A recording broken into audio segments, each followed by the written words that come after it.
नमस्कार, मैं दिलावर सिंह वाघेला आपका हार्दिक स्वागत करता हूँ। आज हम बात करेंगे बॉलीवुड फ़िल्म एक्ट्रेस दीपिका पादुकोण की कुंडली के बारे में। देखिए उनका जो जन्म है वो है 5 जनवरी 1986। टाइम ऑफ बर्थ तो अवेलेबल नहीं है और बर्थ प्लेस है उनका कोपेनहेगन, डेनमार्क।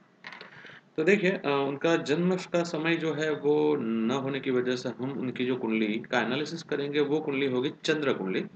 यानी उनका जब जन्म हुआ तब चंद्रमा जो राशि में था उसको लग्न लेके ही हम कुंडली बनाएंगे और वही कुंडली की हम चर्चा करेंगे, क्योंकि ज्योतिष में महत्वपूर्ण जो भी कुंडलियां है उसमें है एक लग्न कुंडली, द्वितीय है चंद्र कुंडली और नमांश कुंडली। तो हम यहाँ पे चंद्र कुंडली और नमांश कुंडली दोनों का सपोर्ट लेके उनकी कुंडली का एनालिसिस करेंगे। सबसे पहले हम देखें कि ओवरऑल उनकी करियर के बारे में बात करें तो वो जो थे नेशनल बैडमिंटन प्लेयर भी थे। उनके पिताजी भी ये फील्ड के साथ जुड़े हुए थे, यानी वो स्पोर्ट्स के साथ जुड़े हुए पर्सन थे। तो देखिए हम सब जानते हैं कि मंगल जो है वो स्पोर्ट्स का कारक है। साथ में ही लग्न वो हमारे ख्यालात, हमारी सोच, हमारी पसंद नापसंद के बारे में बताता है। तो देखिए यहाँ लग्न भाव का मालिक जो है वो जो है वो पंचम भाव में स्थित है। पंचम भाव है स्पोर्ट्स का। तो लग्न भाव का मालिक अगर पंचम भाव में है तो इंसान को स्पोर्ट्स में भी रुचि आती है। साथ में ही पंचम भाव जो है वो है एजुकेशन, प्रेम और हमारी गट्स। तो इंसान की रुचि ये सब विषयों में आएगी, ऐसा हम कह सकते हैं। यानी इंसान की रुचि स्पोर्ट्स में है, ये हम कहेंगे। लग्न भाव का मालिक पंचम भाव में है, ये एक बात। दूसरी बात कि यहाँ पे देखें कि भाई स्पोर्ट्स में बहुत ही आगे जाने के लिए, टॉप लेवल पे जाने के लिए, इंटरनेशनल खेलने के लिए सूर्य या मंगल का बल होना जरूरी है। तो देखिए मंगल यहाँ पे पंचम भाव त्रिकोण में है लेकिन जल तत्व की राशि में है। नवमांश में भी वो जल तत्व की राशि में जा रहा है। हाँ कि वो बात अलग है, वो वर्गोत्तमी है। फिर भी ये मंगल हम कह सके इतना स्ट्रांग नहीं है। दूसरी बात, स्पोर्ट्स में आगे जाने के लिए सूर्य का भी बल होना जरूरी है। यहाँ पे हम देखें सूर्य जो है वो धनु राशि अग्नि तत्व में है, लेकिन नवमांश में वो तुला का हो रहा है, शुक्र की राशि में जा रहा है। और शुक्र जो है वो स्पोर्ट्स का कारक नहीं है, शुक्र एक्टिंग का कारक है, शुक्र डिजाइनिंग का कारक है। तो यहाँ पे सूर्य भी जो है वो भी नवमांश में बल घुमा रहे हैं। ये दोनों की वजह से हो सकता है कि भी स्पोर्ट्स में उनकी रुचि ज्यादा बनी न रही या वो ज्यादा हो सके उतने आगे नहीं गए। अब हम आगे बात करें उनकी जो कैरियर थी जिसमें उन्होंने मॉडलिंग की। तो देखिए उन्होंने जो मॉडलिंग की वो टाइमिंग रहा था 2005-6 का। तब जो गुरु भ्रमण कर रहे थे, गुरु महाराज का जो भ्रमण चल रहा था वो चल रहा था ये दोनों राशि में, यानी कर्म भाव, लाभ भाव और व्यय भाव। ये जो तीनों राशि थी 2005-6 में गुरु ये राशियों में भ्रमण कर रहे थे। देखिए गुरु का भ्रमण कर्म भाव में इंसान को नया कर्म देता है, या इंसान अगर स्ट्रगल कर रहा है तो भी उनको अच्छा कर्म, पॉजिटिव कर्म उनका कामकाज चलाएगा, सोर्स ऑफ इनकम लाएगा, ये उनका फल है।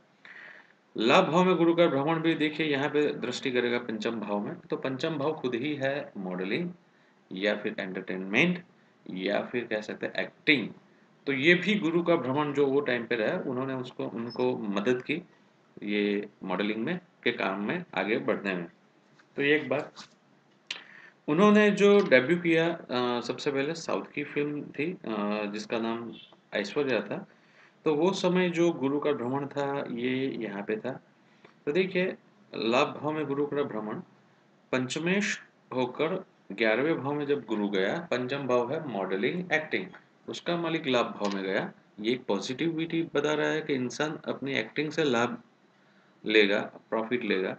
और उसकी पंचम भाव की दृष्टि इंसान को फिल्म क्षेत्र में कुछ अच्छा रिजल्ट देती है।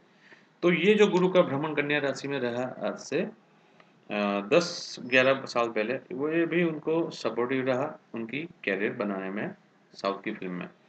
उसके बाद थोड़ा उन्होंने जो हमारी 2007 में हिंदी फिल्म में डेब्यू किया वो था ओम शांति ओम। वो वक्त भी गुरु का भ्रमण जो था वो यहाँ से ही हो रहा था। तो देखिए, यहाँ पे हम देखें कि भी ये जो गुरु कन्या का और तुला का वो उनको किस तरह से हेल्प कराया। तो देखिए, व्यय भाव में गुरु का भ्रमण उनको यहाँ पे चतुर्थ भाव, जहाँ पे राहु स्थित है, चतुर्थ भाव है हमारी इच्छाओं का, महत्वाकांक्षाओं का, और राहु भी तृष्णा का कारक है। वहाँ पे गुरु की दृष्टि इंसान की लंबे वक्त से जो भी इच्छा थी, तृष्णा थी, उसको फुलफिल किया। यानी कुछ उनको हॉलीवुड में या सॉरी बॉलीवुड में उनको जगह दी। ओम शांति ओम फिल्म से उनका डेब्यू हुआ। तो ये भी एक गुरु का भ्रमण उन्होंने उनको सपोर्ट किया, ये हम देख सकते हैं। उसके बाद उनको जो था थोड़ा लाइफ में स्ट्रगल रही, यानी उनकी जो गाड़ी थी वो पटरी पे जो चलनी चाहिए एक्टिंग की, वो थोड़ी स्टॉप हो गई थी, धीमी हो गई थी। लेकिन उसके बाद 2013 से जो फ़िल्म आई, एक तो जो थी उनको कैरियर को एक पॉजिटिव टर्न दिया, कॉकटेल फ़िल्म। उसके बाद आई रामलीला। तो देखिए वो वक़्त गुरु का भ्रमण, क्योंकि यहाँ पे जब भी अच्छी बात हो रही है हम गुरु को ही ध्यान में ज़्यादा लेंगे। गुरु का भ्रमण हो रहा था यहाँ से। गुरु पे से गुरु, गोचर का गुरु वृषभ का था जब 2012-13 में, मेष और वृषभ का, तब उनकी एक पॉजिटिव टर्न आया उनकी कैरियर में। तो ये गुरु का भ्रमण जो था वो भी उनको सपोर्टिव रहा। अब हम यहाँ पे देखें कि कुंडली में उनके जो भी ग्रह है, थोड़ा उनके बारे में हम एनालिसिस करें। तो देखिए, लग्न यानी हम खुद, हमारे विचार, हमारे ख्यालात। लग्न में चंद्रमा है और लग्न में है शुक्र। तो देखिए, चंद्र जो है वो भी एक्टिंग के साथ रिलेटेड है, इमोशंस का कारक है चंद्र, और शुक्र खुद भी एक्टिंग का कारक है। तो चंद्र और शुक्र की युति जो है इंसान को एक अच्छा एक्टिंग में रुचि देती है। या फिर जो लोग डिजाइनिंग क्षेत्र में है, फिल्म के और भी कोई क्षेत्र में है, उनको भी ये चंद्र शुक्र की युति जो है बहुत ही पॉजिटिव रिजल्ट देती है। लग्न यानी हम खुद, हमारे ख्याल, हमारे विचार। तो चंद्र शुक्र की ये युति उनकी कुंडली में जो थी लग्न में, उन्होंने उनको एक्टिंग में ज़्यादा रुचि दी, ऐसा कह सकते हैं। और यहाँ पे देखिए, शुक्र जो है नवमांश में मीन राशि का हो रहा है, यानी उच्च की राशि में जा रहा है। तो शुक्र मीन राशि में जा रहा है, ये भी उनको फिल्म क्षेत्र में एक पॉजिटिव सपोर्ट दे रहा है। तो ये हम कह सकते हैं। और एक बात, चंद्र जो है वो है भाग्य का कारक, भाग्य का मालिक है। यहाँ पे चंद्र मन का भी कारक है। चंद्र जब शुक्र के साथ आता है तो शुक्र है भोग, विलास, प्रेम, अफेयर, एक्टिंग और पैसा। तो चंद्र जब शुक्र के साथ आता है और पॉजिटिव जगह पे होता है तो ये सब चीजें इंसान को आज या कल मिलती है, या इसमें उसी उसकी रुचि जो है वो बनी रहती है। तो ये चंद्र शुक्र की युति उनकी फिल्म लाइन में उनको बहुत ही हेल्पफुल रहेगी आगे भी, ये हम कह सकते हैं। अब हम देखेंगे चंद्र शुक्र की नेगेटिविटी क्या है। तो देखिए, चंद्र इमोशंस का कारक है, मन का कारक है। शुक्र खुद भी इमोशनल प्लैनेट है। तो चंद्र शुक्र जब युति में होते हैं तो इंसान हाईली इमोशनल होता है, और जब ये दोनों की युति होती है तो इंसान इमोशंस की वजह से कई गलत डिसीजन ले सकता है। तो देखिए, चंद्र के 24 साल है, शुक्र के 25 साल है। तो चंद्र शुक्र की ये युति उनकी कुंडली के अनुसार 25 साल तक, यानी 25 ईयर की उनकी उम्र थी, तब तक उन्होंने इमोशंस में आके कई रॉन्ग डिसीजन लिए। उनके कई अफेयर की बातें भी आई। तो ये जो भी था वो उनका हाईली इमोशनल पर्सनालिटी की वजह से था, इमोशंस की वजह से था। लेकिन हम यहाँ पे देखें, ये जो युति है उस पे गुरु महाराज की दृष्टि है, यानी इंसान अपने अनुभव से, एक्सपीरियंस से ये सीख लेता है कि ज़्यादा इमोशंस जो है वो काम में नहीं आएंगे, वो नुकसान ही पहुंचाएंगे। इसकी वजह से उन्होंने धीरे धीरे अपने इमोशंस पे 24 के बाद कंट्रोल करना शुरू कर दिया, ये हम कह सकते हैं। अब हम देखें ओवरऑल उनकी कुंडली में जो भी पॉजिटिव बातें हैं उसमें, एक तो ये चंद्र शुक्र की युति। दूसरी बात जो है, चंद्र त्रिकोण भाव का मालिक है, भाग्य का मालिक है। भाग्य का मालिक जब लग्न में होता है तो ये भी ऐसा कह सकता है कि भाग्य आपको ढूंढता हुआ आता है, या भाग्य का सपोर्ट आपको बहुत ही अच्छा मिलता है। या इसे हम महाभाग्य युग भी कह सकते हैं। और शुक्र जो है वो है केंद्र का मालिक। आगे हम देखें यहाँ पे चंद्र शुक्र जो है उसके बाद जो एक पॉजिटिविटी बन रही है वो शुक्र जो है वो केंद्र का मालिक होके और चंद्र जो है त्रिकोण का मालिक होके राजयोग यहाँ पे कर रहे हैं। दोनों ही प्लेनेट जो है वो एक्टिंग के साथ जुड़े हुए वजह से ये जो है वो फिल्म लाइन में उनको ये सपोर्ट ज़्यादा अच्छा रहेगा और आगे भी उनकी कैरियर जो है वो अच्छी बनी रहेगी, ऐसा कह सकते हैं। अब हम पूरी कुंडली में जो दूसरी पॉजिटिव जो चीज़ है, ये पूरी युति पे गुरु की दृष्टि है जो उसको पॉजिटिव एक सपोर्ट दे रही है। अब हम नेगेटिव बात करें तो यहाँ पे देखिए सूर्य और शनि की युति है। सूर्य शनि का कंजक्शन है द्वितीय भाव में चंद्र से।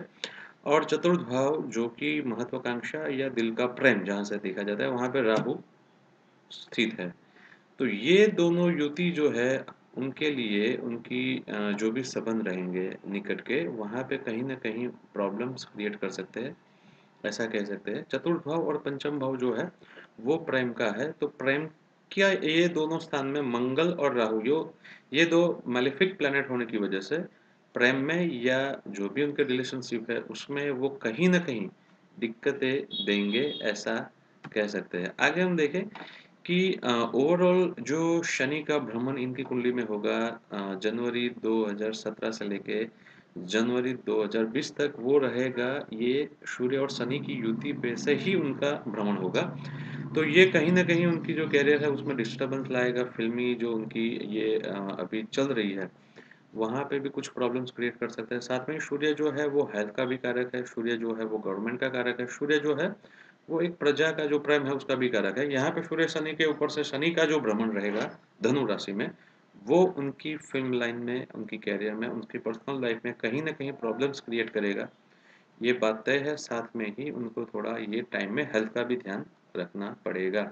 अगर हम उनके एंगेजमेंट या शादी के बारे में सोचें तो देखिए कन्या का ये जो भ्रमण है, तो यहाँ पे कन्या का जो भ्रमण रहेगा उनकी कुंडली में वो 26 जनवरी 2017 से लेकर सितंबर 2017 तक का जो टाइम है उसमें एंगेजमेंट या मैरिज की पॉसिबिलिटी ज़्यादा देगा। और दूसरा जो एक भ्रमण रहेगा वृश्चिक राशि में जो रहेगा 2019 में, तो ये भी उनके लिए ये योग मैरिज या एंगेजमेंट के योग करेगा।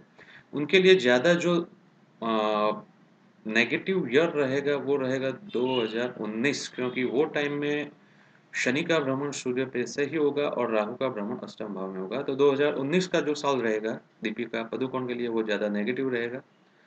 आगे हम उनकी जो भी और भी प्लानिटरी जो पोजीशन है वो क्या फल देगी वो नेक्स्ट वीडियो में हम बात करेंगे। तब तक के लिए रजा दीजिए। लाइक करिए और शेयर करते रहिए। आपका कमेंट जो है हमारे लिए बहुत ही महत्वपूर्ण